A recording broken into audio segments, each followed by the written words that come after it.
Mr. Beckett here.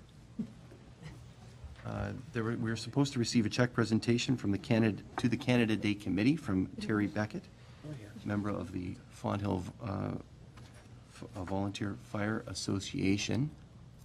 Chief, I wonder if maybe I'll put you on the spot. This money was collected. Do you know how the money was collected for that? If you might. Mr. Mayor, I believe that was part through the boot drive. For the boot drive. And it's something that the Fawn Hill Volunteer Fire Association does year after year without fail, and we sincerely appreciate their generosity and the community's generosity. So thank you, Chief. So perhaps we can hear about it afterwards or another time from Mr. Beckett at a subsequent meeting. Another item under presentations is a 30-year service award, and I would like to go to the podium and ask if maybe the Chief could assist me.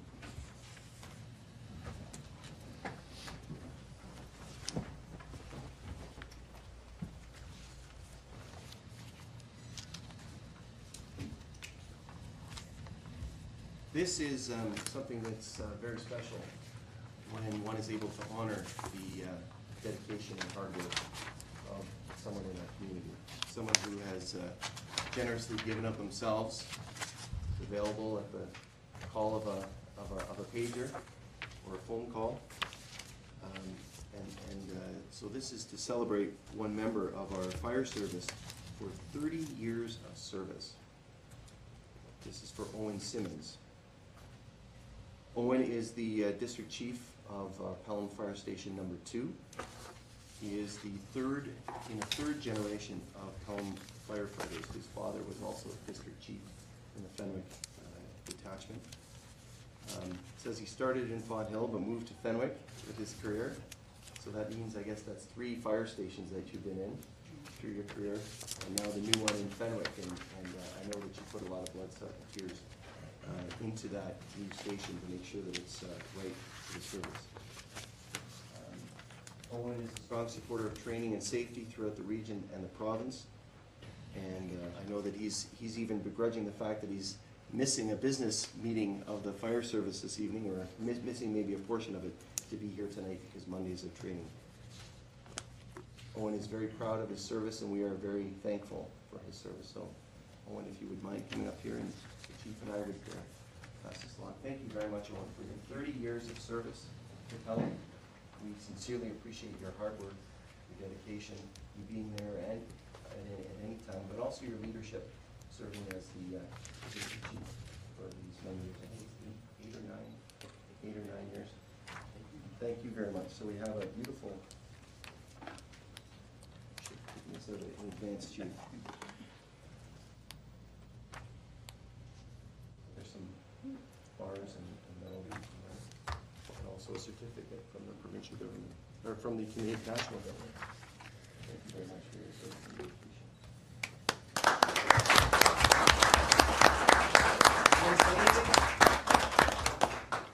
I can't think of any better way to serve your community. I mean, it's not obviously cut out for everybody because there's dangers in fight, but it's just so wonderful to do it. I'm really happy to do it. Thank you so much. I really appreciate it. Thank you. You wouldn't mind going around and check? Congratulations very much. Congratulations, and thanks very much. Great job, Owen. Congratulations. Well done. Congratulations. Congratulations, Owen. Thanks for the service, man. Congratulations. Congratulations, Owen. Congratulations.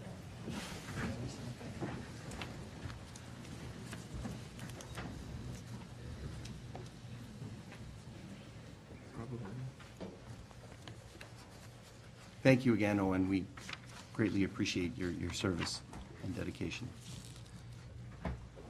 Members of Council, I do see that Mr. Beckett is here, and presumably he'll want to present that check to us regarding the Canada Day for the Canada Day Committee. Mr. Beckett, can you join us at the podium, please? Sorry, I'm late. A little time got ahead of me. Fawn Hill Volunteer Firefighters do their annual boot drive, and we'd like to present to the town, for the Canada Day Committee, a check for $1,500 for the fireworks. Who's Canada Day? Richard, do you want to accept that on behalf of Council? I'm going to ask Councillor Ribiak to accept that on behalf of Council. He's the representative on the Canada Day Committee. Thank you. You're welcome. Thank you very, very much. That's on behalf of the Fawn Hill Volunteer Firefighters. Impressive. You give these people something to look at.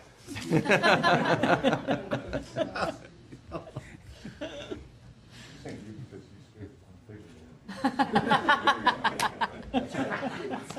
Thank you very much.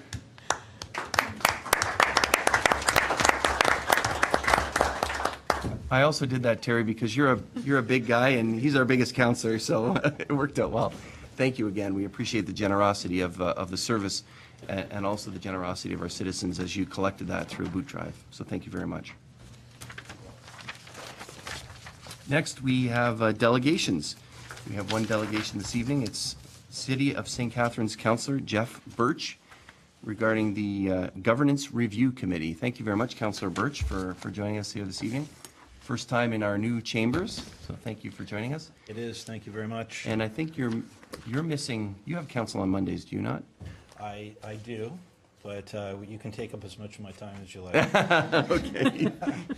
Thank you very much. Thank you, and good evening, members of council, Mr. Mayor, senior staff and residents. My name is Jeff Birch, and it's my pleasure to speak to you tonight as both a city councillor from a neighboring municipality and as a member of the St. Catharines Governance Review Committee.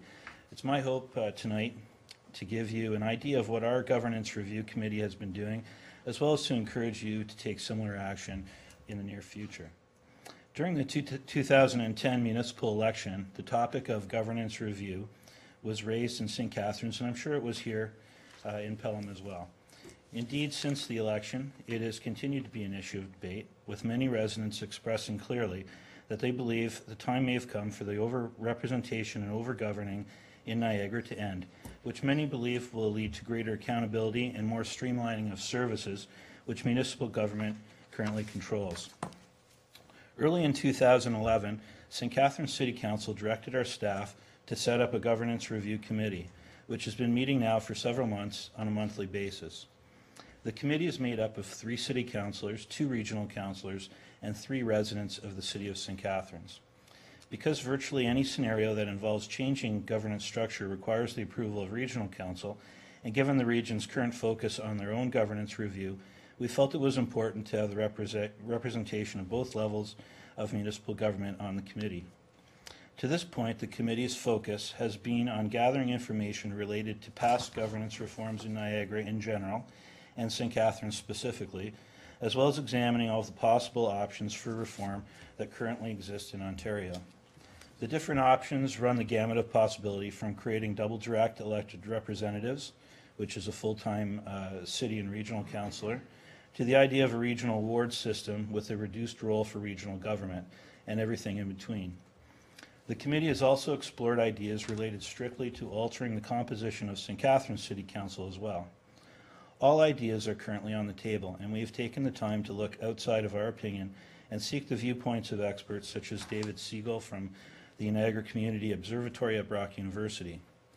We are presently examining the idea of commissioning the observatory to aid us in our review, and believe other municipalities could also benefit by joining with us in the project. Which brings me to the main purpose of my visit and presentation tonight, to encourage you and your council to begin the process as well. As I mentioned, the region is currently undertaking a governance review, and through conversations with my fellow St. Catharines councillors, as well as limited conversations with city councillors in other cities, it is our belief that the 12 municipalities that make up the region would be better served by being involved in the debate and consultations early, not only with the region but with each other. My colleagues and I would like to have this dialogue with you and other city councillors in the region. As the representatives closest to the residents of Niagara, I believe we all have a strong idea of what direction our residents want us to take. I would also like to state for the record that it is our intention for the City of St. Catharines to appear to be trying to steer your debate. Nothing could be further from the truth. Our committee has discussed the idea that each community may have a slightly different solution to problems they perceive. It is not our goal to dictate one idea over another. We simply look to have a conversation among ourselves so that each of the member municipalities has spent time and energy looking at options and solutions. If the region proves unwilling to make changes to the governance structure that are identified through the local municipal review committees, a large group of municipalities being engaged with the process would give us a firmer footing on which to approach the province and ask that they investigate changes that can be made. This process, unfortunately, cannot be a quick one, but we believe it can bear fruit in the end. Niagarans have identified a number of issues they see with how our region is governed, and it's our role as the elected officials, most closely attuned with the electorate, both to listen and to collaborate with residents and other elected representatives to find solutions to those problems. I'd like to thank you for your time this evening and invite you once again on behalf of the St. Catharines Governance Review Committee to join our conversation. I'd be happy to answer any questions you may have. Thank you, Councillor, for your presentation. We appreciate it. I wonder if members of council have any questions for you at this time. Councillor Pat? Thank you. Through you, Mr. Mayor. Councillor Birch, thank you very much for the presentation. So just as a matter of timing, do you see, what is the ultimate intent of your governance review committees? To have some form of a report ready before the next election, or is there some timelines? Just curious to know where you're going. We don't have any strict timelines. Our intent, our directive is to report to St. Catharines City Council. Right. But once our committee started to have conversations about what's happened in the past, we realized that this is an approach that may not have been taken to. Very rarely do municipalities and lower tier councillors actually speak to each other. What happens in the region is often done within the environment of regional council. And it's interesting how seldom we actually talk to each other. And so, as you know, any kind of changes take a triple majority. Mm-hmm. And so we're taking more of a grassroots up approach where let's have a conversation between municipalities, see what comes out of it, and perhaps take those ideas to the region rather than having the region coming to us after they've already deliberated. Thank you. Thank you. Other members of council? Questions? Councillor Durling? Just one thought through you, Mr. Mayor, to Mr. Birch. In the past, on many issues, communication, which means speaking and listening, sometimes lacks because sometimes there's a lot of speaking and not much apparent listening. Do you anticipate that your group may have some problems in presenting ideas to the region for their own governance review? And if in fact you would, then it would be a constant thread there. The other 11 municipalities would as well.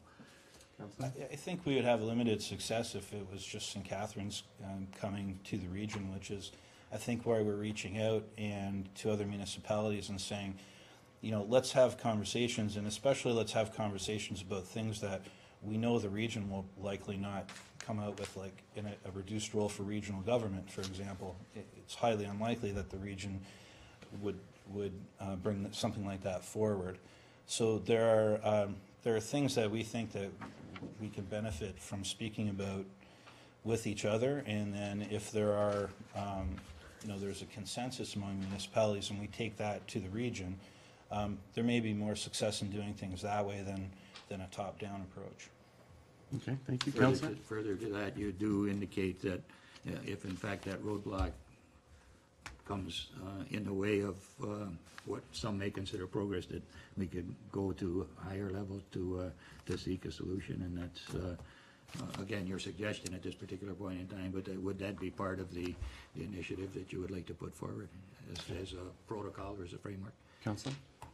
Well, I guess that's a possibility in the end. Of course, the best outcome would be if municipalities generally agreed to something and we took it to the region. We would hope that the region would recognize that there's 2/3 of a triple majority there, and they need to listen to their constituents and the municipalities that make up Niagara. And if they didn't, then then there are other steps to take. Okay, thank you. Other members with questions? Councillor Kersey. Thank you, Mr. Mayor. Through you to Mr. Birch. You indicated that you were taking a grassroots approach.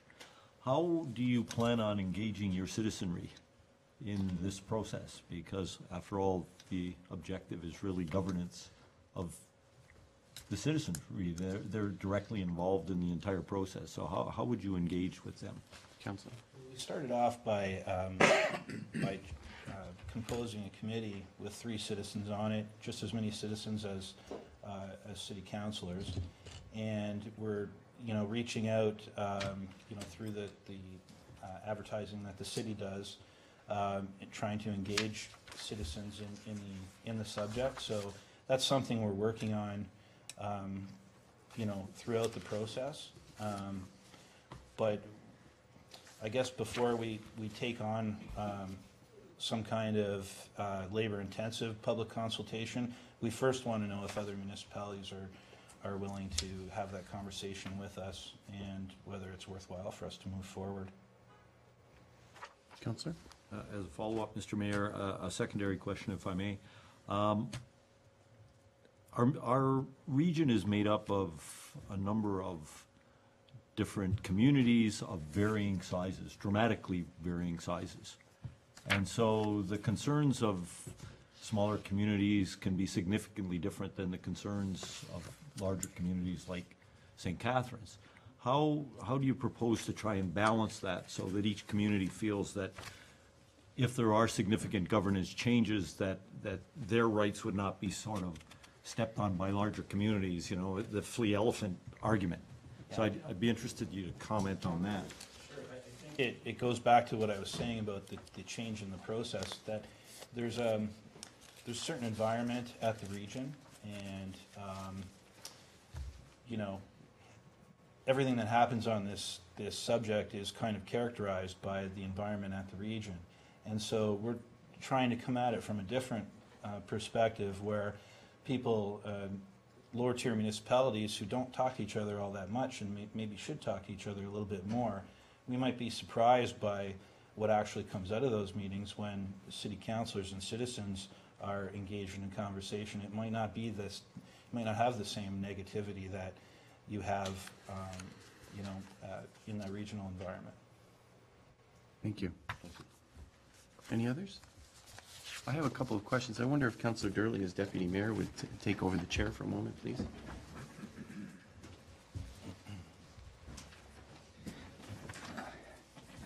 The hot seat. Question, Mr. Mayor. Thank you, Mr. Chair. Certainly, I appreciate the presentation by Councillor Birch, and I do think dialogue is important. And in light of that, I have a couple of questions. The first is that the town of Pelham currently has some joint services arrangements with area municipalities. So these examples include bylaw enforcement, parking enforcement, fire service. In fact, we actually oversee an entire section of another municipality with our fire service in the western end. Municipal drains, we share with 3 municipalities. Rural road construction, when we go out and seek tenders, we do so with other municipalities. And also a shared services agreement with human resources. I just wonder whether the city of St. Catharines has any of those arrangements as well, that you have worked over the years with other local municipalities to try to find efficiencies. Are you aware of any of those type of joint arrangements? I'm aware of some that we have with the city of Thorold, and I know that there's been a close relationship with fire services and other services. I think that's kind of exactly the direction that we'd like to go in, and rather than, we want to get away from this talk about merging and amalgamating and all that. I come from Meriton, so we're a little bit sensitive about that topic.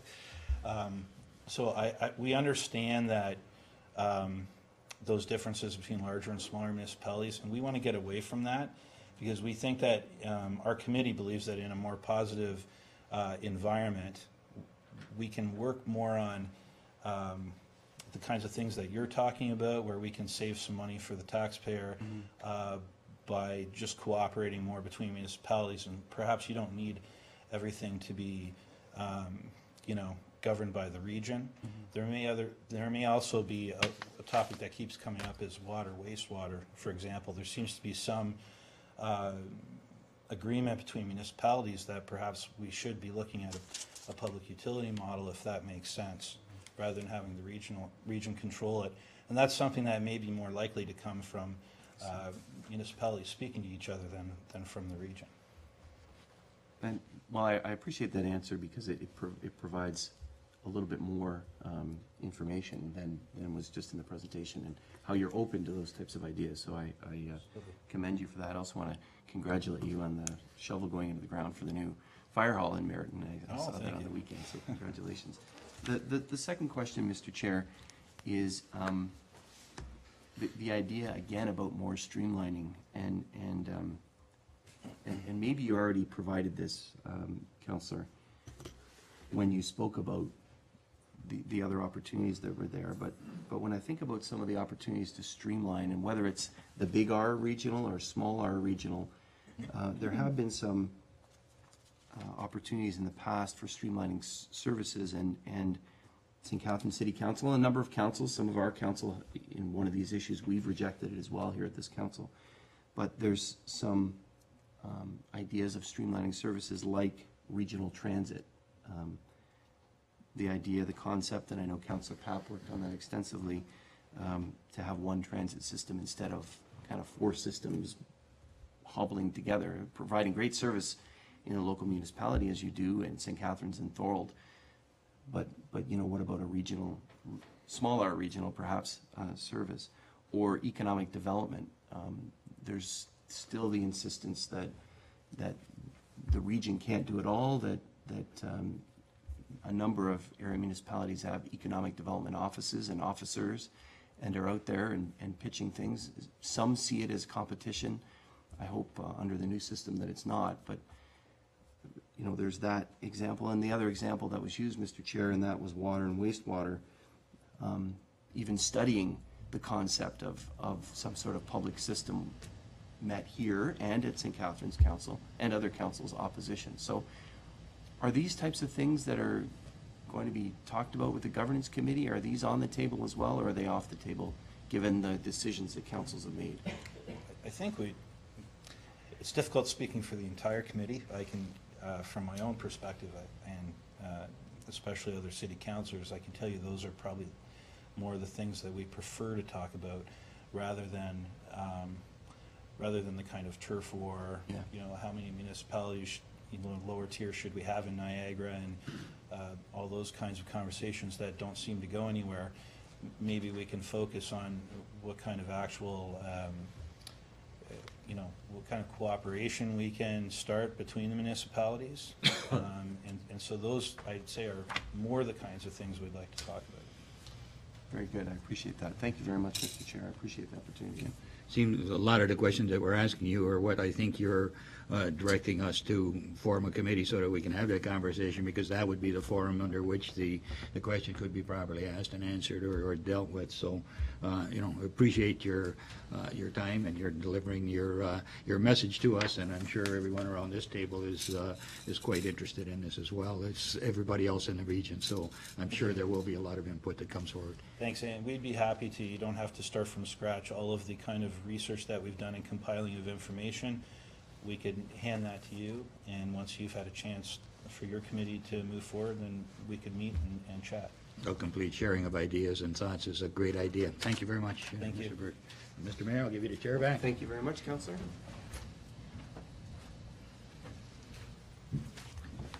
Thank you, Councillor Durley. Thank you, Councillor Birch, for your presentation. We do have a motion, is this it here?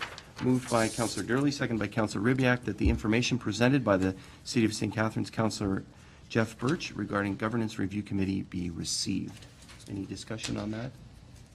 There being none, I call the question. All those in favor? Any opposed? None. That motion is carried. Once again, we appreciate you making time this evening, and we know that you're going to have to travel down the highway to City of St. Catharines Council. Good luck to you there. Thank you very much, Councillor. Appreciate it. Thank you.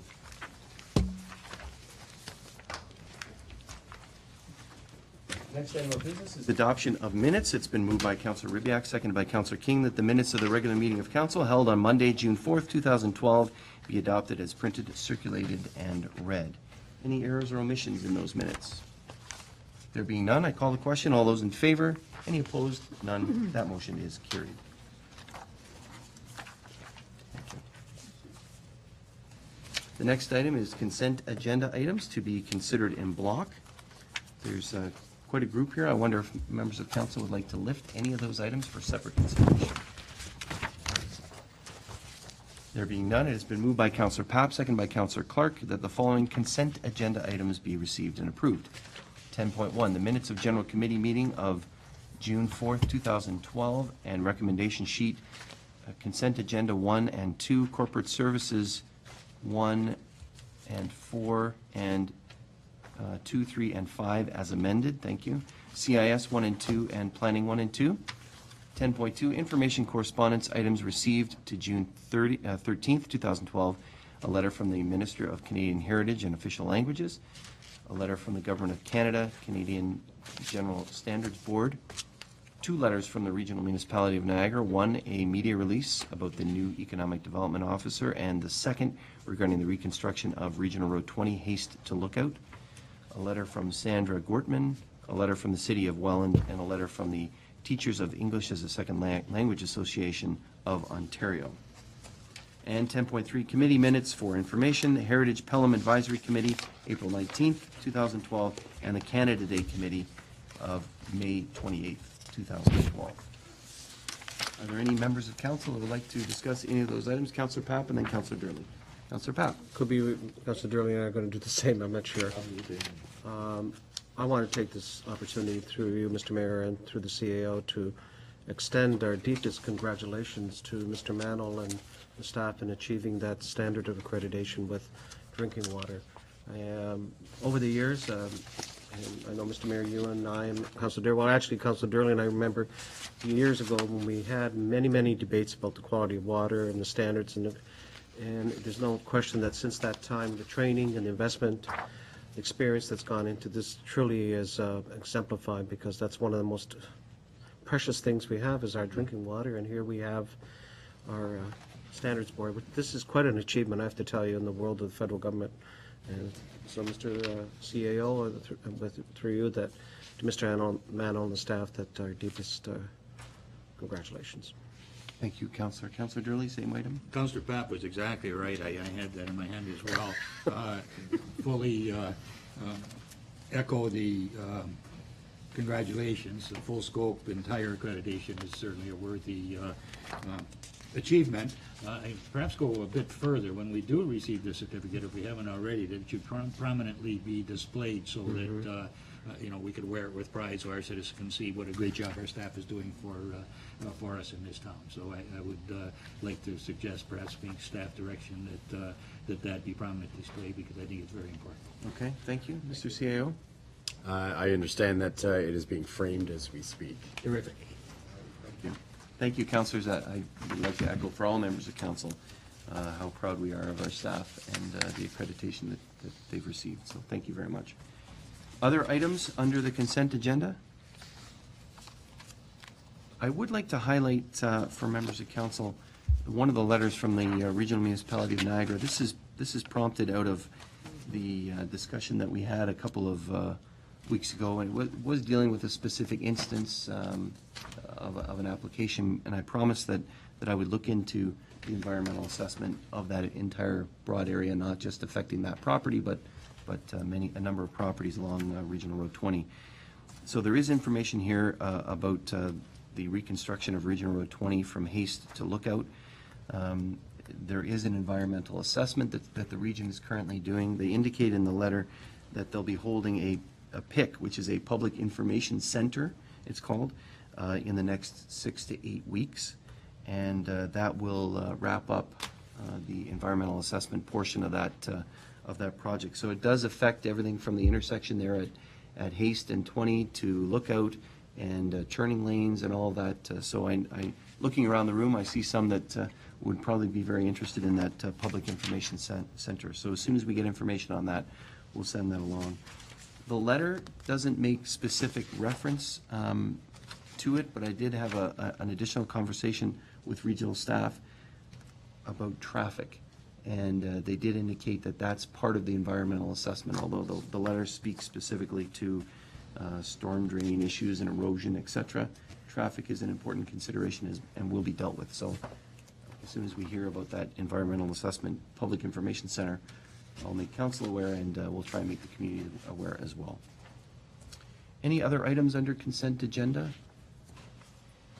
I'm going to call the question then. All those in favor? Any opposed? None. That motion is carried. Thank you.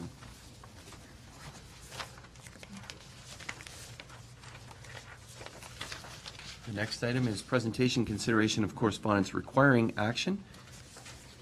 The first has been moved by Councillor Kersey, second by Councillor Papp, that action communication item number 1, being a letter from the Early Years Niagara advising of the proposed National Child Day activities coming up on November 20th, 2012, and requesting that the town of Pelham host a free family skate, be referred to the Community Infrastructure Services staff to coordinate. I know that this is something we've done for a number of years. Is there any discussion on the matter? Councillor Papp, you were involved in this group for a number of years? Yep. Okay, thank you. All those in favor? Any opposed? None. That motion is carried, and we wish them all the best and look forward to that free skate to celebrate National Child Day, November 20th. It has been moved by Councillor Clark, seconded by Councillor Papp, that action communication item number 2, being a request from Ovarian Cancer Canada, Walk of Hope, Niagara Region, being a letter informing council of the annual Ovarian Cancer Canada Walk of Hope being hosted in Pelham at Harold Black Park on September 9th, 2012, from 9 a.m. to 2 p.m., and requesting that rental fees be waived in support of this event, be received and approved and referred to Community and Infrastructure Services to coordinate the event, subject to all applicable insurance requirements. Any discussion on this matter? Looks like a wonderful event. We look forward to that. I'm going to call the question. All those in favor? Any opposed? None. That motion is carried. And again, we wish the organizers all the best as they coordinate that event coming up on September 9th. The next item is presentation and consideration of reports.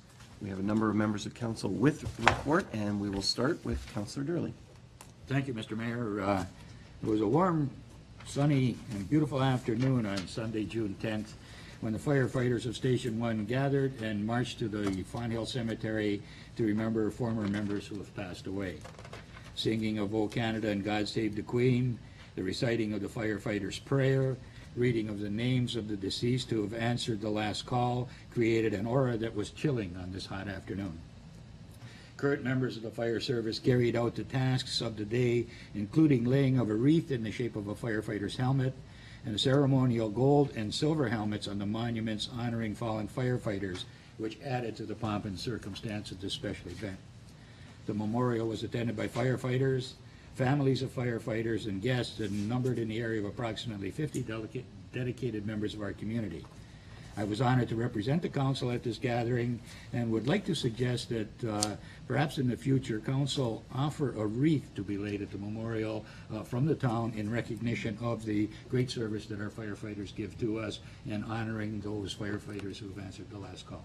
Thank you for the opportunity of bringing this forward, perhaps staff direction to see if a wreath is in order, and a report to come back later would be in order. Okay, thank you. Thank you. And appreciate you going on behalf of council. I've gone in past years, and your suggestion of a wreath, I think, is a very worthy one. So if we can get staff to work on that a little bit. Thank you.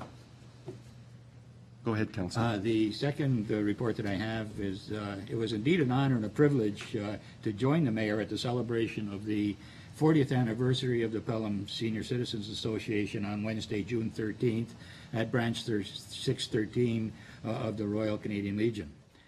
President Eleanor Fisher was presented with a plaque and a certificate from the president of the Ontario Senior Citizens Association honoring the successful 40 years that this group has been together. Our mayor also presented a certificate from the town recognizing the special event and the milestone anniversary. Attended by more than 50 members, all present enjoyed a delicious meal served by volunteers from the Legion, excellent camaraderie and socializing, and a very enjoyable recital by a group of young musicians playing a variety of melodies on violins. Congratulations on your success over the past 40 years, and we hope you can continue to provide the venue for the Young at Heart members to enjoy the benefits of this special group. Thank you, Councillor. And the third, I received some communication from our staff member who is the liaison between the Heritage Committee and Council, and it's dealing with the, actually, I'll read the notice that came forward to me. This year's Municipal Heritage Conference was held in Kingston at the end of May. The annual conference was attended by heritage personnel from municipalities over the province, as well as supporting provincial ministries. It was well attended by members of our own Heritage Committee, Betty Ann DeMardo, Mark Schultz, Sean Young, and Tara Dracina. Tara reported that Pelham was very well received. We were noted by our association with Mark Schultz and Sean, who are both specialists in the fields of heritage preservation, as well as with Carl Bray, the consultant on the Heritage Master Plan, who is very prominent in the field of heritage. At one point in the conference, Bert Duclos from the Ministry of Tourism, Culture, and Sport introduced Pelham as the municipality that has gone from 0 to 100 in a minute in terms of heritage and cultural awareness. All committee members were proud to represent Pelham, and we are certainly proud to have this committee working for us. Thank you, Mr. Mayor. Thank you very much, Councillor Durley. Please express our appreciation to not only the members that attended, but also to the members of the Heritage Committee for their Most work, certainly and will. to Thank staff as well. Thank you. Thank you, Councillor Durley, for your reports. Councillor Papp, you're next on the docket here. Thank you, Mr. Mayor. This is a report from the proceedings of the Pelham Chamber of Commerce Board meeting on June the 11th. First item is the dialogue is continuing with respect to our alignment and collaboration possibly with the Greater Niagara Chamber of Commerce. Issues are still outstanding, but it's the same thing as you heard earlier tonight about economic development at both regional and local level. So the chambers are trying to figure out a way in which we can sit down with the current group of the Greater Niagara Chamber of Commerce to work out some sort of arrangement to move forward.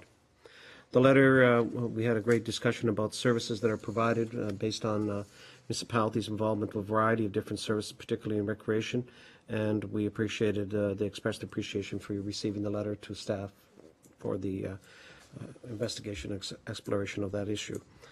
Golf tournament, June 6th, 80 golfers. They raised $77,000, which is very good. This Wednesday, open invitation. This is the first time we've had this kind of event here in Pelham. New members of the chamber are having their breakfast on June 20th at Lookout Point. So if you get a chance to stop by and see who are the members that are both from Welland and Pelham and who have joined the chamber.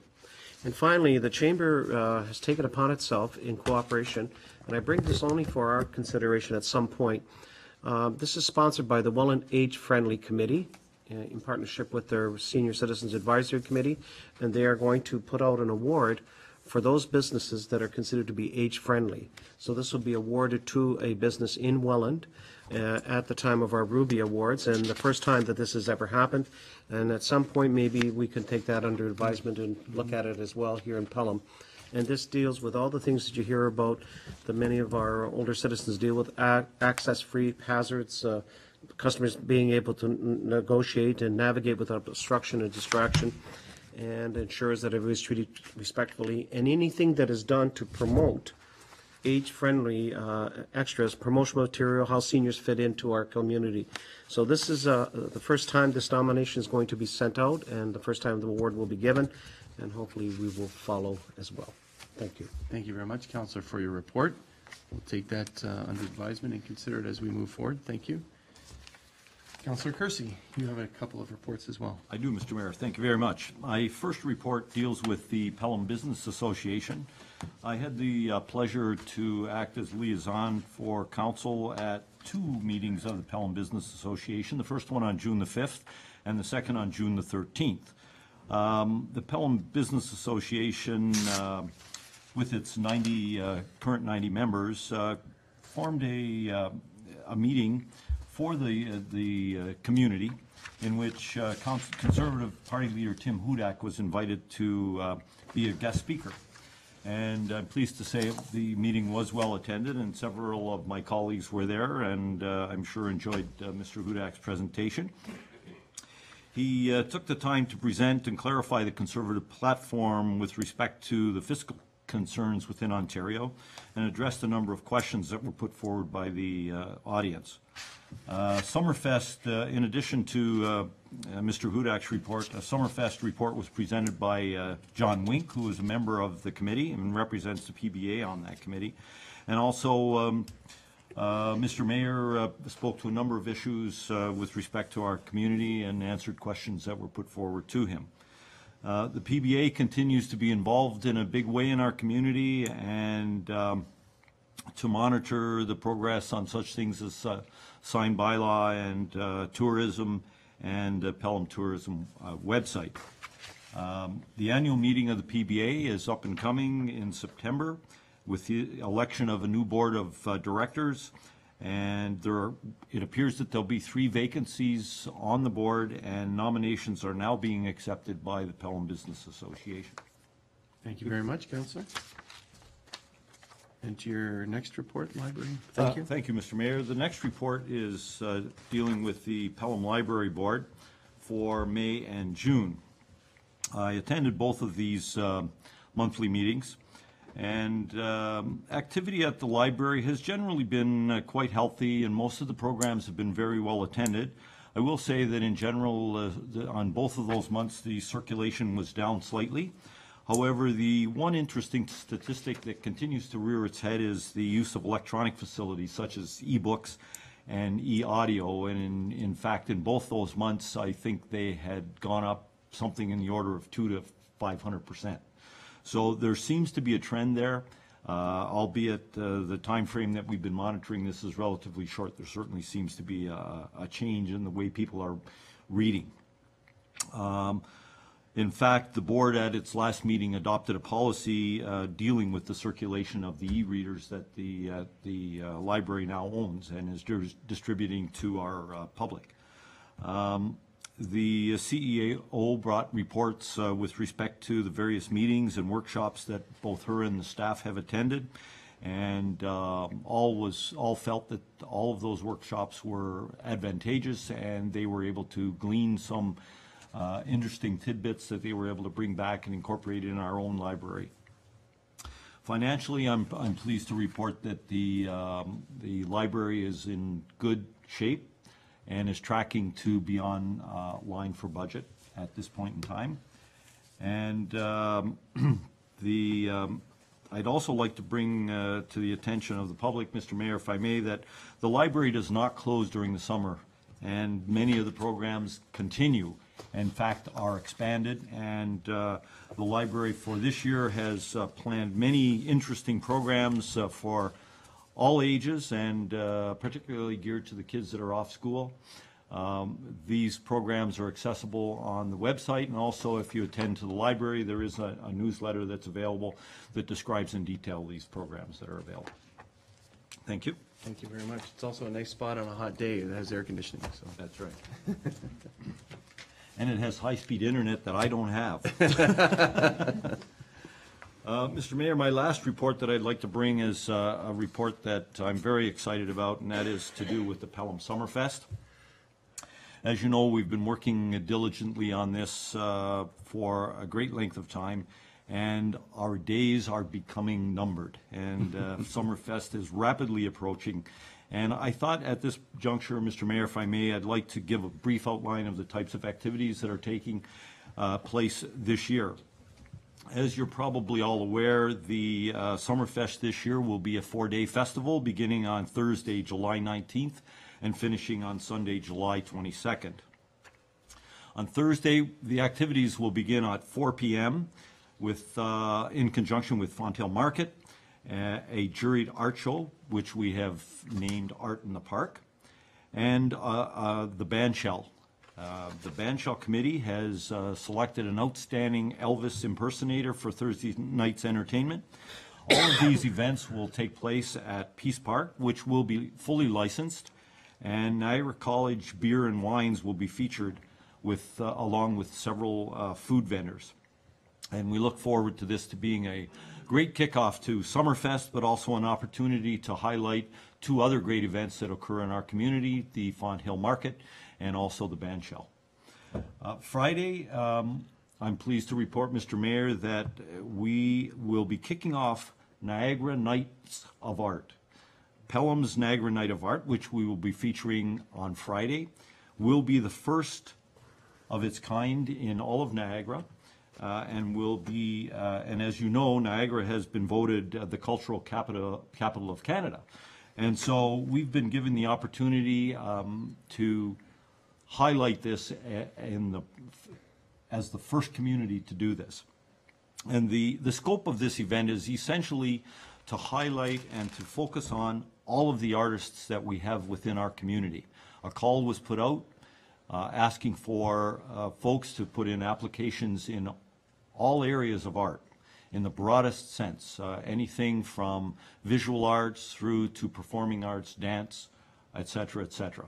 We even have an artist who is going to do an art display using lights. So, and there's some talk that MIAC is organizing a film competition, and original films will be put forward and selected by MIAC and displayed in Niagara Nights of Art.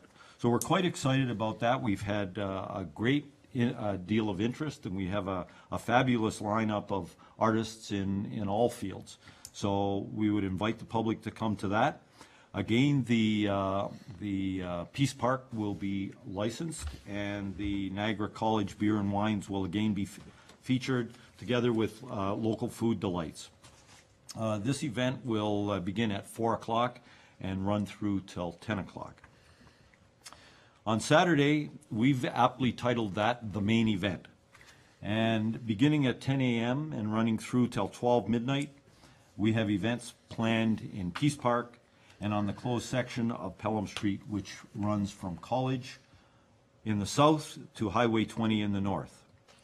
We have an excellent array of activities in various areas set up, including the active zone, the kids entertainment stage in the gazebo, the Art in the Park art show, and the Art in the Park stage, as well as the main stage. All of these activities are geared to creating a great family event with something to do and to enjoy for all ages. All entertainment is of the highest level and totally kid-friendly. And the best part, it's all free. In addition to all of these activities and entertainment, there will be a host of food and non-food vendors offering their wares for sale. The closed section of Pelham Street will become our licensed area, and the beer pavilion will be constructed on Town Square Boulevard, as council is aware. And this will be a great event for all. So please plan to come and chill on the hill. Sunday, we're offering a closing event in Peace Park, and this will be our community family brunch. It will be held from 10 a.m. till 2 p.m. and will feature once again the Art in the Park art show, the Art in the Park stage, and on which we will have a great lineup of jazz and blues entertainment. In fact, one of the acts that will be performing, Mr. Mayor, is an act that has been recognized across Canada as the most outstanding blues act in Canada.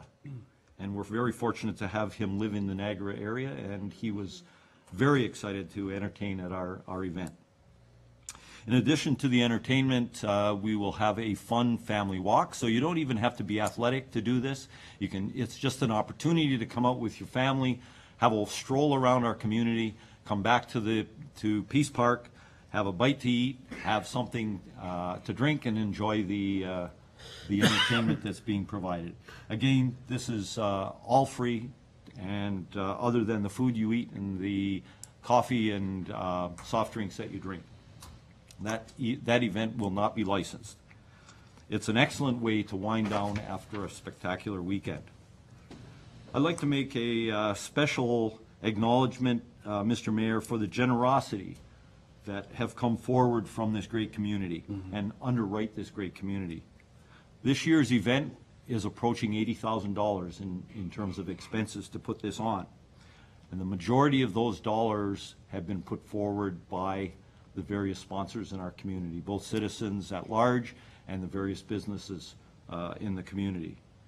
I'd also like to point out that we are still accepting vendors for both in the food and the non-food area.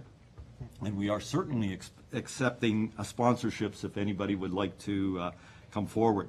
There is a great opportunity for the public at large to become part of this and help underwrite the cost of this event if they think it's a great event. And that is by going to our website, pelhamsummerfest.ca, and clicking on the section to be a friend of the Pelham Summerfest.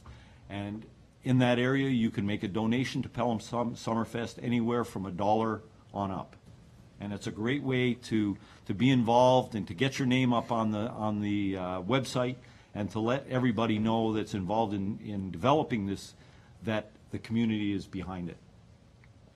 Thank you, Mr. Mayor. I know it was a lengthy report, but there's so much excitement there. I would like to have shared that with the community. Excellent. We certainly appreciate the report, the excitement, and your leadership and work on this, along with certainly all of the members of the committee. It's really a hands-on working group that comes together weekly and probably very soon, a couple times a week, to ensure that all the details are taken care of, and they're certainly in the capable hands of a number of staff as well to assist and make sure that all the details are taken care of. So on behalf of council and the community, thank you very much for your work and the committee's work and staff's work in the Summerfest, and we look forward to a fabulous event. It sounds outstanding, and it, similar to what Councillor Durley indicated about the Heritage Committee going from 0 to 100 very quickly, the Summerfest is just expanding by leaps and bounds, and so we look forward to great weather and a great event. Thank you very much. Great job, Gary. The final is, I have two reports for members of council that I'd like to share with you, and I appreciate one of them being added this evening. The first is about Joseph Veloche. I received word on Saturday from Mr. Veloche directly, who is a Pelham resident, that he has qualified to compete in the London 2012 Summer Olympics for Canada for track cycling.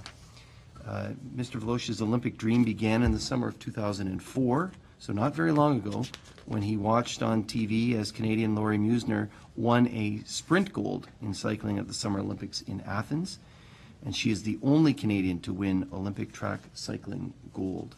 He saw her and decided that he wanted to cycle in the Olympics. He started training in the Forest Hill Velodrome in London, Ontario. He entered competition, and 1 year after starting his training, he won 3 bronze medals in national championships. Since then, Mr. Veloche has won seven national titles in track cycling. Over the last 2 years, he's trained in Los Angeles and traveled extensively. He actually sought some funding last year for travel, and I was pleased that the 2011 Mayor's Gala was able to donate $1,000 to support his efforts to travel to Europe to compete. Joseph has been very busy working also on his engineering degree. So it's not just his passion for cycling, but also engineering. And he received that this past Friday from McMaster University, and he has plans to go on for his PhD.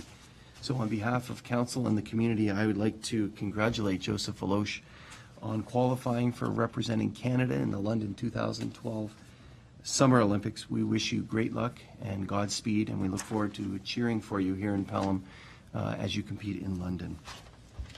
Congratulations and best of luck. The next item, I do want to give a little bit, and it might be a little bit of a lengthy report on the Southern Tier Hospital siting. I wanted to update council because this came up last week on June 14th. So as you recall, in early May, Dr. Kevin Smith, the provincially appointed supervisor of the Niagara Health System, presented an interim report regarding restructuring of the NHS. He suggested that there be a new South Hospital in Niagara and a freestanding urgent care center. And he also suggested the closing of his existing facilities in Port Colborne, Fort Erie, Niagara Falls, Welland, and Niagara-on-the-Lake. You recall when I brought this forward in early May that I had sought input from members of the public because Dr. Smith had asked the mayors of the Southern Tier, with input from the regional chair, to come to a unanimous recommendation on the location of this new hospital and the standalone UCC, and our deadline was June 15th, last Friday.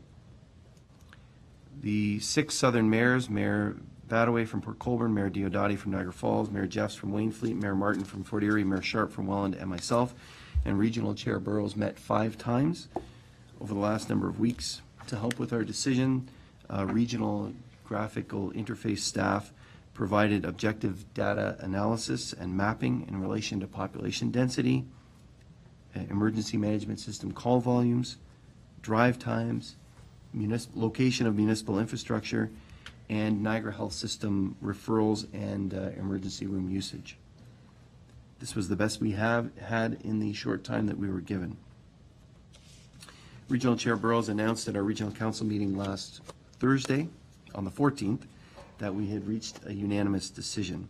We recommended that the NHS look into 2 geographic areas, about 4 square kilometers each, for a new southern hospital. The 2 areas can generally be described as the Queen Elizabeth Way and the Lions Creek area, and the East Main Street and the Highway 140 area. These 2 areas are separated by only 8 kilometers, which is about the same distance between Fonthill and Fenwick's downtowns. We also recommended that urgent care centers in Port Colborne and Fort Erie continue to operate. What other sites did we examine? After reviewing some preliminary data, we shortlisted to 6 potential sites or areas.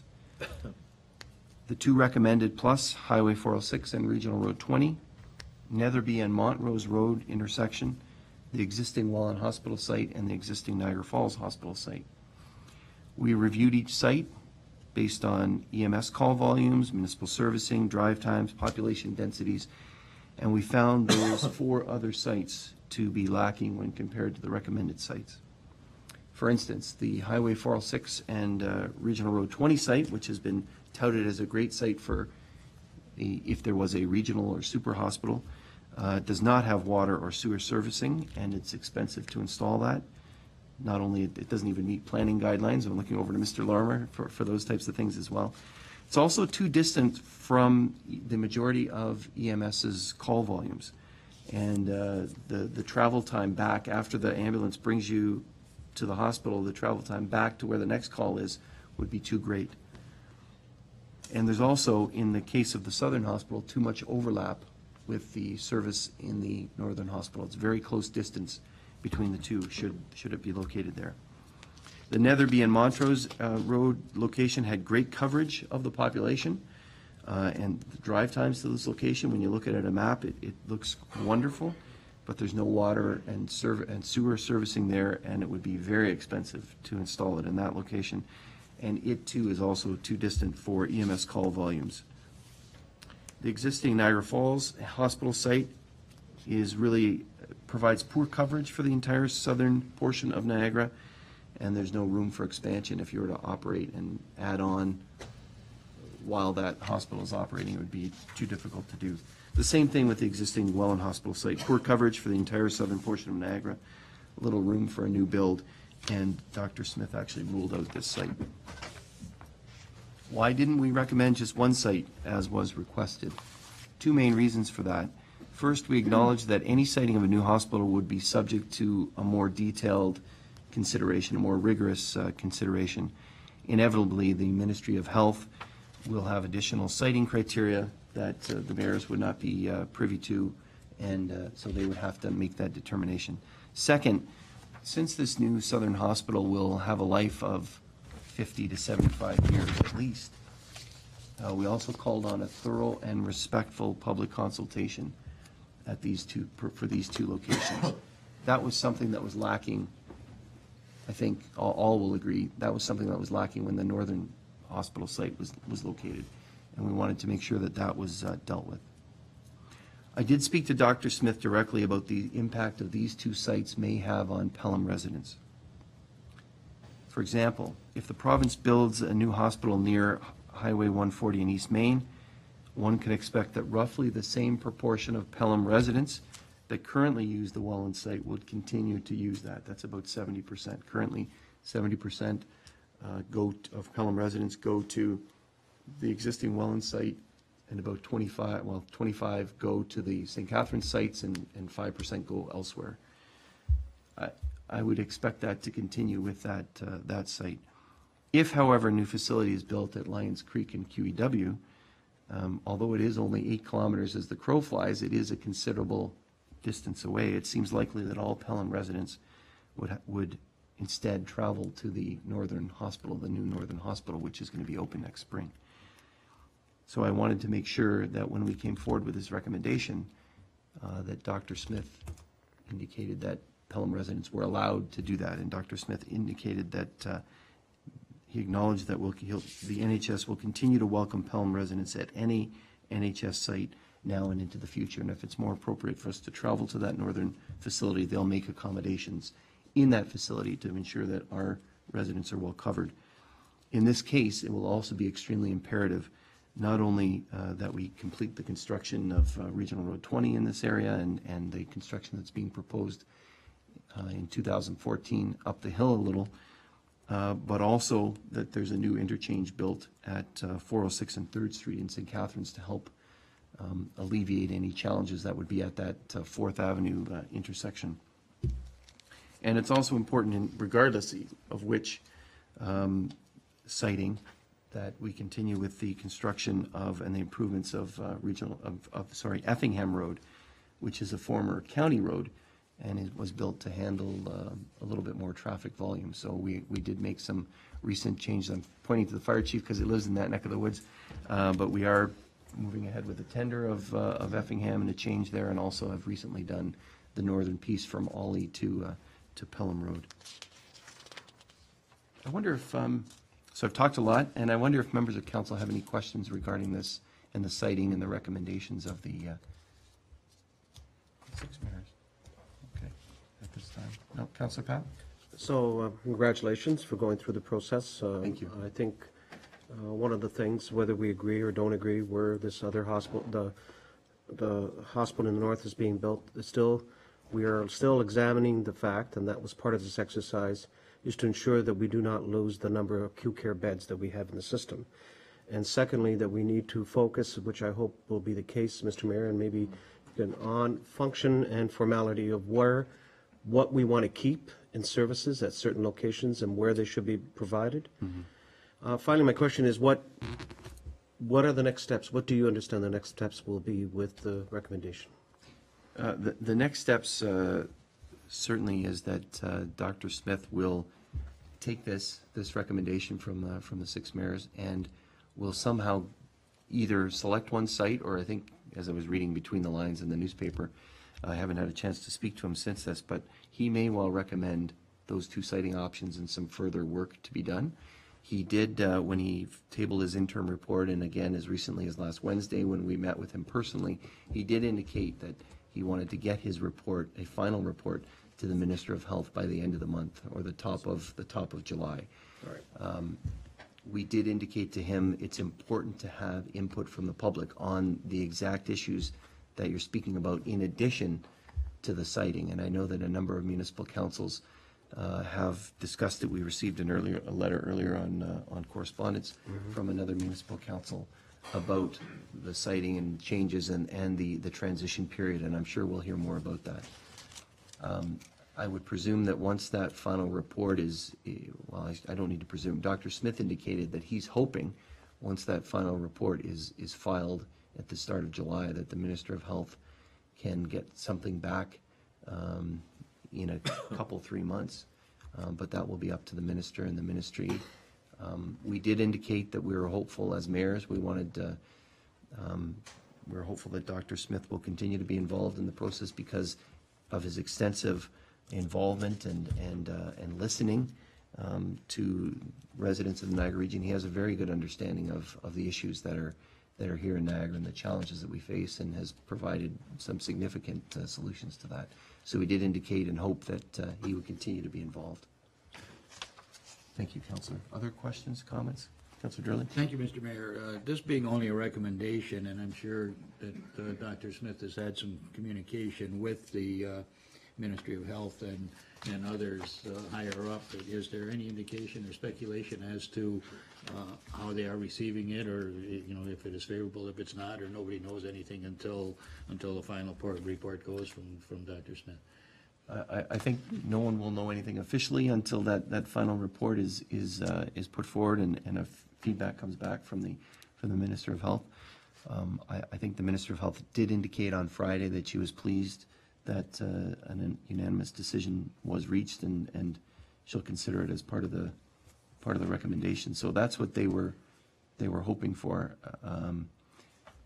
Again, I think one hears stories about the reason why the provincial government was so supportive of funding a northern hospital is because a number of communities came together and said, with representatives from not only St. Catharines, but Niagara Falls and Welland, saying this is what we need and we implore you to build a new hospital.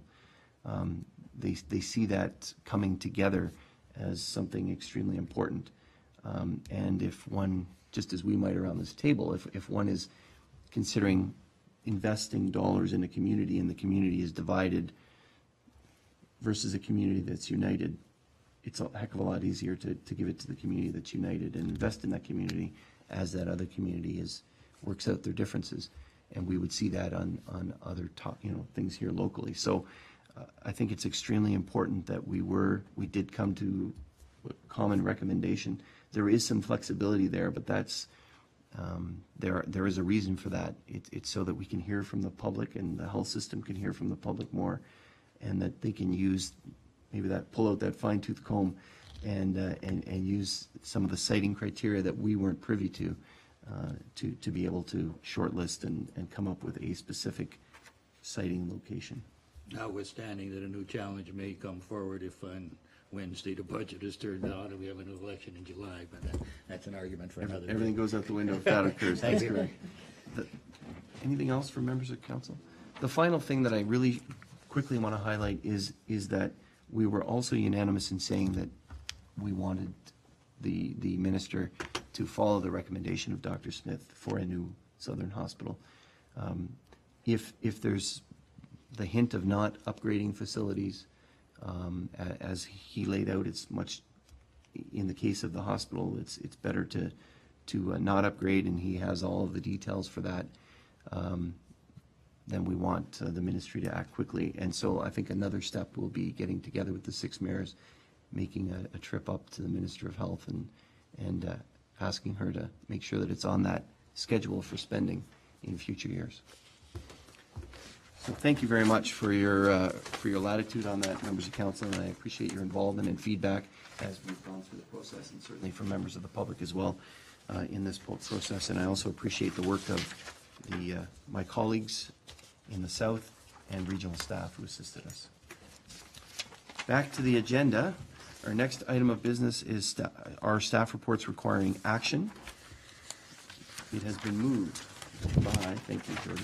It's been moved by Councillor Kersey, second by Councillor Papp, that report P2712, the waiving of minor variance application fee 143 Welland Road be received, and that the recommendation contained therein be approved as follows. The council waive the application fee in the amount of $900 for minor variance affecting 143 Welland Road.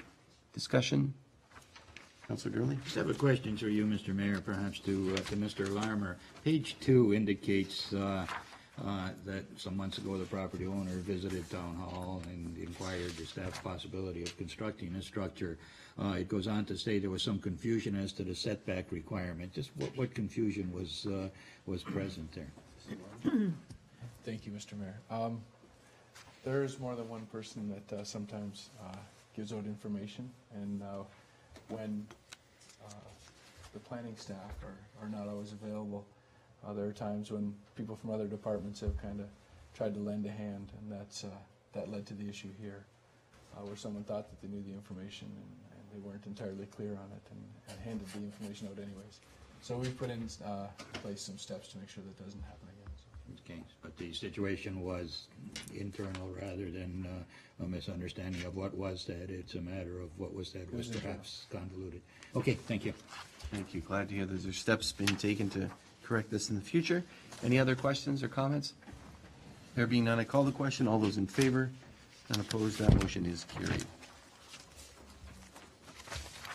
The next item has been moved by Councillor Clark, second by Councillor Papp, that report TR42 2012 debenture request be received and that the recommendation contained therein be approved as follows. That the bylaw appearing on this evening's agenda regarding the issuance of debentures be approved. discussion to the report? Question again, Mr. Mayor, on page 2 again of this report, and this perhaps through you to Madam Treasurer, the second paragraph indicates some costs associated with the Rice Road water main. That's a regional road? Is there still some municipal responsibilities that we're faced to come up with money for? The municipal responsibility was from 2007. I believe there was a cost to replace that water main that Pelham had to fund. And it was through the DC. However, it was never drawn down because the DC was in a potential deficit situation as a result of that. That was before the trade. It was before. Okay, thank you. Thank you. Great. Which I changed don't think it was before the trade. It was as a result of the installation of the. Councillor Durley's alluding to the fact that it used to be a municipal road, a town road, and it was traded to the region and swapped for Pelham Street. No, it Is as a wasn't result before of the trade, but it was an agreement for the new development, I believe. in terms of the servicing and Higher the servicing. trunk line servicing, et cetera. That's what it was. Well, in fact, to facilitate the development of East Lawn Hill, it was our Yes. responsibility to cough up some money. That's correct. Okay, good, thank you. And those will be recovered under the development charges. Okay, thank you, I understand. Okay, others? And these are going to be recovered under development charges. There's no cost, no impact on the levy, is that correct? Yes. Okay, thank you. Going to call the question. All those in favor? Any opposed? None. That motion is carried.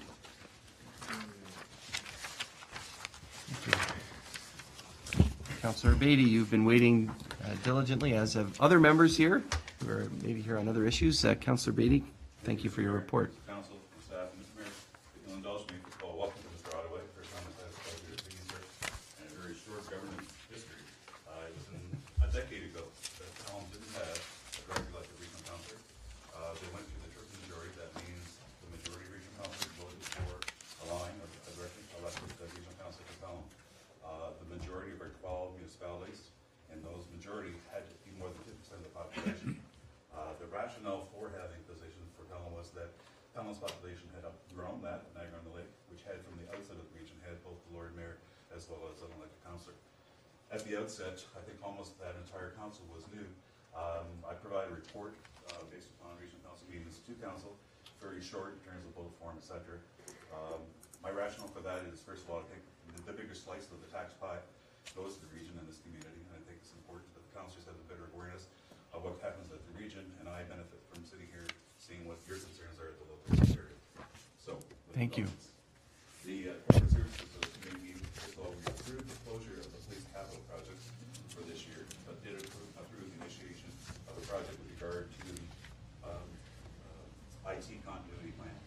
Approved the ministry grant renewal for the Community Policing Partnership Program, CPP, and approved an unsolicited proposals policy. In other words, what do you do with something that really you want to initiate?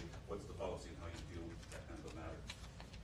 Integrated Community Planning Committee, which had a marathon meeting, so long as meeting I've seen in the last 8 years of regional council, received, first of all, held a statutory public meeting on the Development Charges Act, received a number of delegations and presentations with regard to that, received an update from IPC Wind Energy with regard to the Waynesville Wind Energy Project, as well as the Half Wind Energy Project in West Lincoln, and there were a large number of speakers and delegations for and against the concept of wind energy, which we'll talk about a little bit later.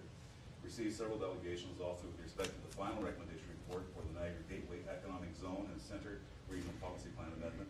That's number 1 for this year, but deferred that report to a subsequent meeting.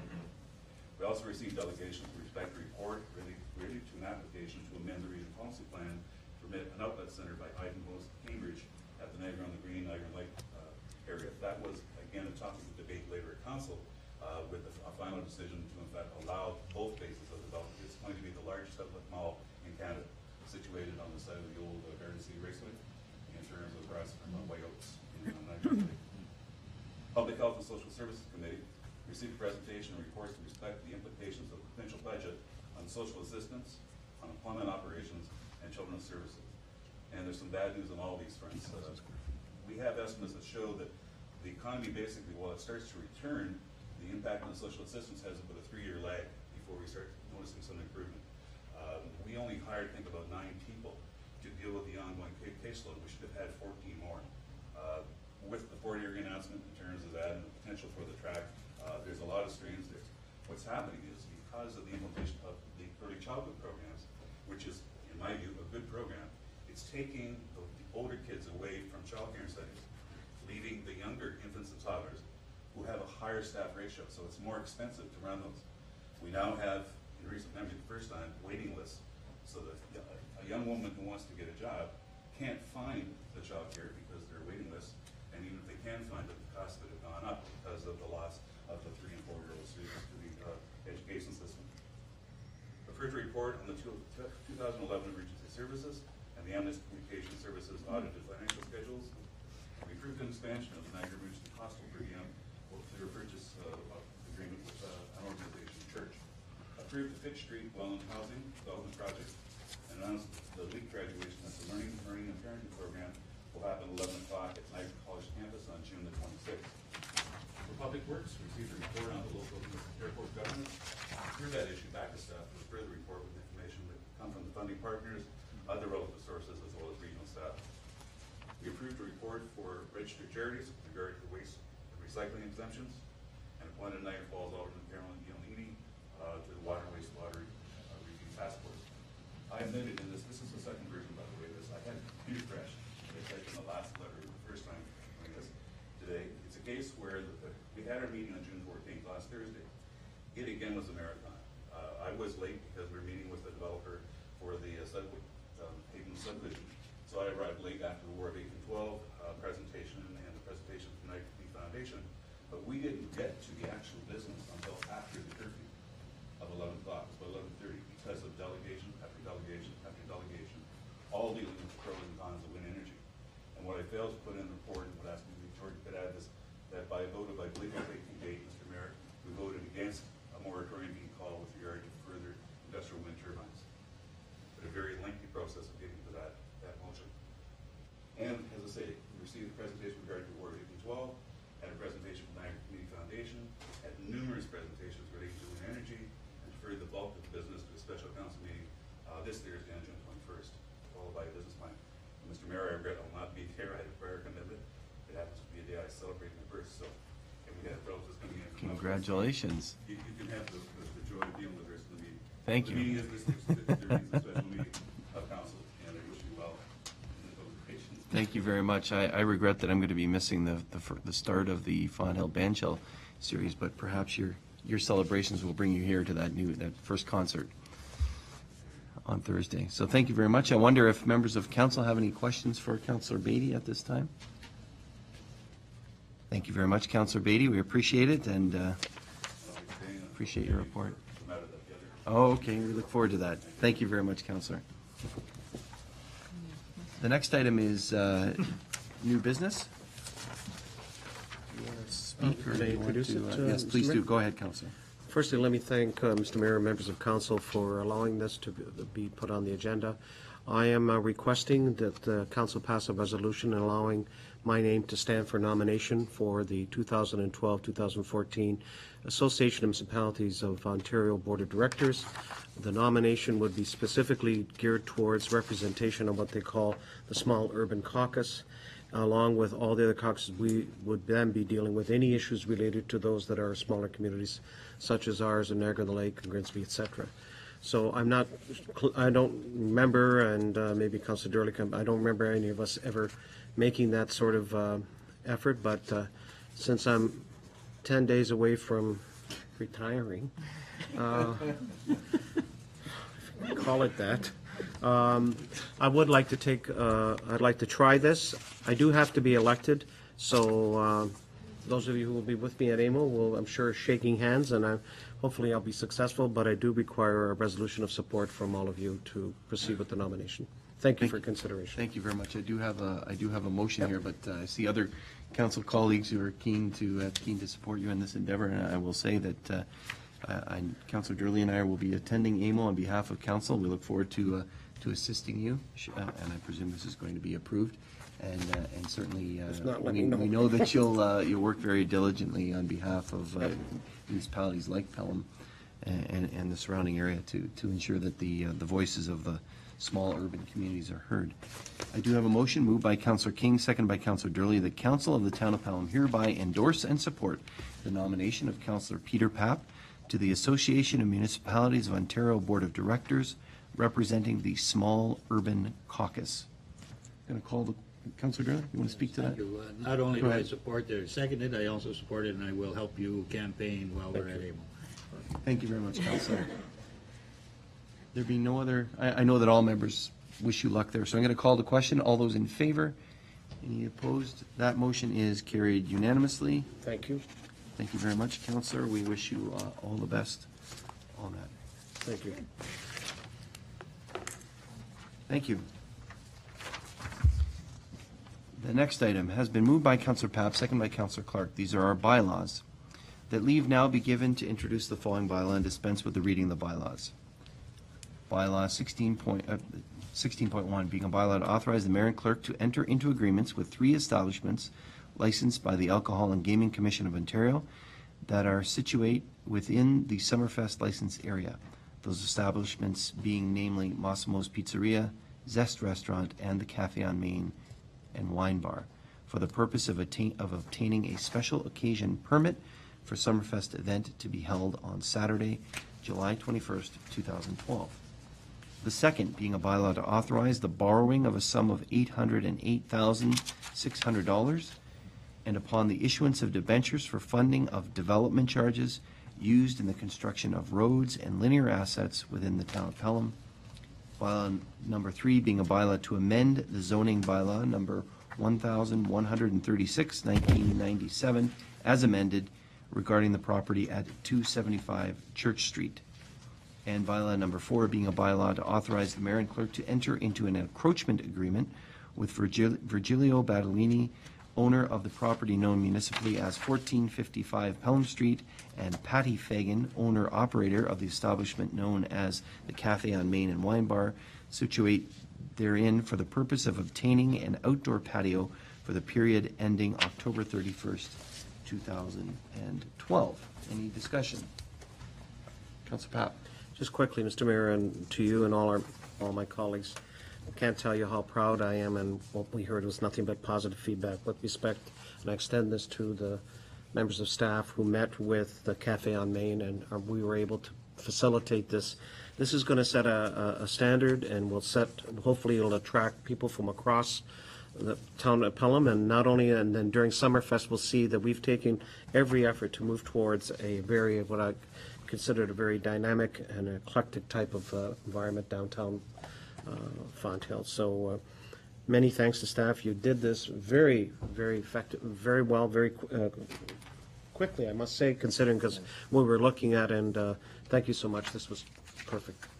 Thank you very much, Councillor Papp. And I too would like to commend staff for their work, and actually the leadership of our new CEO, Mr. Ottaway. He made sure that he had his hands on this, and but also led staff through it and worked together with staff and the owners of the property and the tenant of the property to make sure that this came to our attention very quickly. I know that they were doing some last-minute changes last week to ensure that it was here at council and not waiting until our next meeting in July. So thank you very much, Darren, for your work on this, and to all of staff for pulling this together.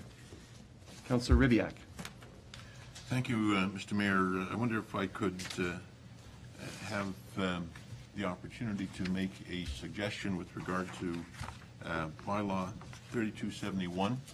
A suggestion meant positively and constructively in the hope of avoiding unintended consequences down the road. If I may? Go ahead. Thank you. The wording in the bylaw. This is regarding the Campbell property, Yes, it is. 275 Church Street. Thank you. Yes. Go ahead. And I guess it's at the bottom of the first page of the draft, next to D, paragraph D. Outside storage shall be limited to a maximum of 3 farm vehicles or implements at any one time.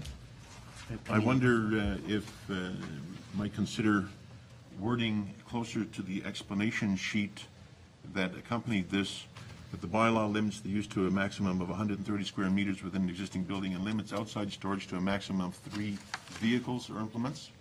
The unintended consequence that I envision is that some number of vehicles in excess of 3 may be stored, but since only 3 or less might be farm-plated, only the farm-plated vehicles would actually be governed by the bylaw, and I'm not sure that that's the intent of the bylaw. So I'm offering a suggestion that perhaps that word might be, the word farm in that section D might be stricken. I think the word, the key word is limited to, but we'll get the response from Mr. Larmer. Mr. Larmer, can you assist? Well, subsection B of that section defines what a farm vehicle implement is. So regardless of whether it's being plated or not, the intention is for it to be 3 farm implements or vehicles. So when it says that it's limited to a maximum of 3 farm vehicles, I think the counselor's indicating, and you can have 4 non-farm vehicles, that is not implied, or is the wording such that that can't occur? Non-farm vehicles aren't allowed, so. Okay.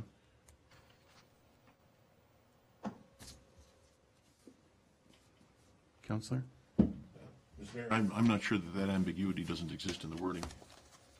I think that someone reading this might be able to say quite easily that only farm vehicles are governed by this. Any other vehicles that are there aren't under bylaw control. Mr. Larmer? I mean, Mr. Campbell may have as many vehicles as he wants of his own, just like any other property owner. Mr. Campbell hasn't asked to have the repair of non-farm vehicles, and the bylaw doesn't permit the repair of non-farm vehicles. Okay, thank you. But Counselor? open to council's directions. The only way I can see it would be through amendment. If you want to change, if you want to change it, you can try to put an amendment, and we'll vote on it. And Well, I believe, Mr. Mayor, that an ambiguity does exist within that paragraph, and if the only way to look at that is by way of amendment, I would offer that. But again, I offer it in the most constructive of spirits. I understand that we as a council have accepted this zoning change, and I'm fully prepared to support that. But I'm just concerned that there may be an ambiguity that leads, as I said, to unintended consequences. Hopefully the change of a single word simply removes that, and we can proceed. So I don't know. well, it's on the floor. So before you get that amendment, Councillor Durley wants to make a comment. I have a fear that the ambiguity would be created if we removed the farm vehicle, because in fact, if Mr. Campbell, Mrs. Campbell, the teenage children all have vehicles that they drive, and we take that away, that they wouldn't be able to park their own vehicles on their own property. This would be something that would, to me, create some ambiguity. The intent, as I see it in this bylaw, is that only 3 vehicles and or implements can be there for the purpose of the operation of the repair shop.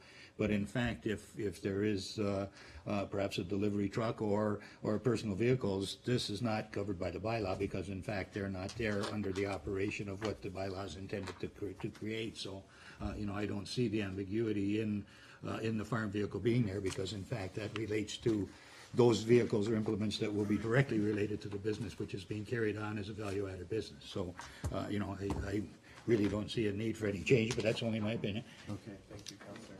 Councillor, staff are indicating they don't see that there's ambiguity there. Others have said that they don't see that there's ambiguity. The only way to either to let it go or to make an amendment. So No, I'll leave it to you, sir. Let it go. And I think just having this discussion clearly indicates, at least for the record, that our intent is that only farm implements and farm vehicles are affected with respect to the use of that property under the new zoning. So I think that will in itself serve to guide in the future. Thank you, and that's clear in the bylaw, so thank you very much. It did point out the error that it says at any one time as opposed to at any one time, so I know that staff will we'll fix that, that spelling error, including the space. Any other items on the bylaws, the first reading of the bylaws? There being none, I call the question. All those in favor? Any opposed? None. That motion is carried. It has been moved by Councillor Papp, seconded by Councillor Clark, that the following bylaws have been considered first time, be numbered as follows: Bylaw 3,269 through to Bylaw 3,272 be now considered a second and third time and passed, and the mayor and clerk do sign and seal the same, any rule of council to the contrary notwithstanding. All those in favor? Any opposed? None. That motion is carried. It has been moved by Councillor Ribbiak, seconded by Councillor King, that leave now be given to introduce the following bylaw and dispense with the reading of the bylaw, being a bylaw to adopt, ratify, and confirm the actions of council at its meeting held on the 18th day of June, 2012. All those in favor? Any opposed? That motion is carried. Moved by Councillor Ribbiak, seconded by Councillor King, that the following bylaw have been considered first time, be numbered as follows: Bylaw 3,273 be now considered a second and third time and passed, and that the mayor and clerk do sign and seal the same, any rule of council to the contrary notwithstanding. All those in favor? Any opposed? None. That motion is carried. And finally, it has been moved by Councillor Durley, seconded by Councillor Ribbiak, that this regular meeting of council be adjourned until the next regular meeting, scheduled for Monday, July 16th, 2012, unless sooner called by the mayor. All those in favor? Any opposed? None. That motion is carried. This meeting is adjourned. We will take a brief break before committee. Thank you.